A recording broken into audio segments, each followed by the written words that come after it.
તે કે આ કીડી એના પગ કેવો એની બળતી તો મેં કે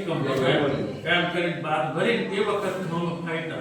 દેર વિષ્ણુ પાછા નૃસિંહ અવતાર ધારણ કર્યો અને એ નૃસિંહ અવતાર ધારણ કરી અને હરણાકશ્યપને કીધું તારી પાસે વરદાન કેટલા તે કે 10 તે કે ચાલ હવે જોઈ હત્યા ની ઘર મે ની બહાર ની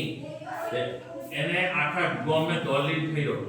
કોઈ લોકો દરવાજા ની ખોલ્યા 999 છે ઉમરે જતે સાલી દો કે ઉમરે કીધું કે બોલતો કોણથી મરવાનો કે ઘર મે ની બહાર ની કે આ મુસ્લિમ કે ઘર ની બહાર ની કે બીજું કે હત્યાથી નહીં કે લે બહાર લે નોર બજાય કે કોઈ દેવથી ની કોઈ માણસ ની તેમ કે લે જોઈ લે આ મોડું હોનું કે આ સિંહ અને આ શરીર હોનું કે મોના કે ની કોઈ મોના મે કે ની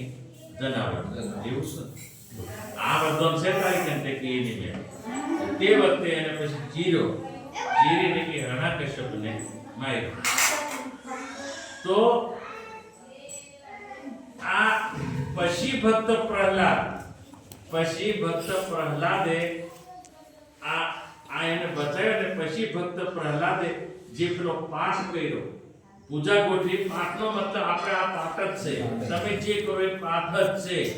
એટલે એ પાઠ પૂજા ગોઠવી પણ પેલી શ્રીબાઈ કુમાર જે મંત્ર આલેલો રામના એ મંત્ર ભક્તોને આલ્યો એ મંત્રથી એને 5 કરોડ ભક્તોને તારેલા 15 કરોડને ઉપદેશ કર્યો 10 કરોડ રાક્ષસ થયા અને 5 કરોડ ભક્તો ભક્ત પ્રહલાદ તાર્યા પણ કયો મંત્ર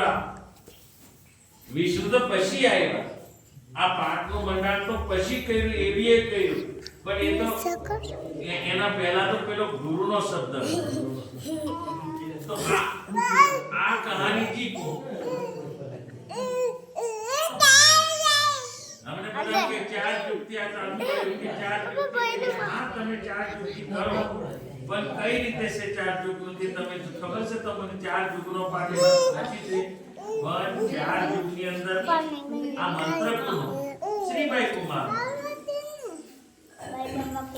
અને આપણે આ શાસ્ત્રો રાખેલા કોઈ નોર્માલી રાખી તે આપણે શું કરીએ કોઈ બેવા થઈ એટલે પછી છેલ્લા આ એ નૃસિંહ અવતાર શરૂ થઈ ગયો પછી કયો અવતાર થયો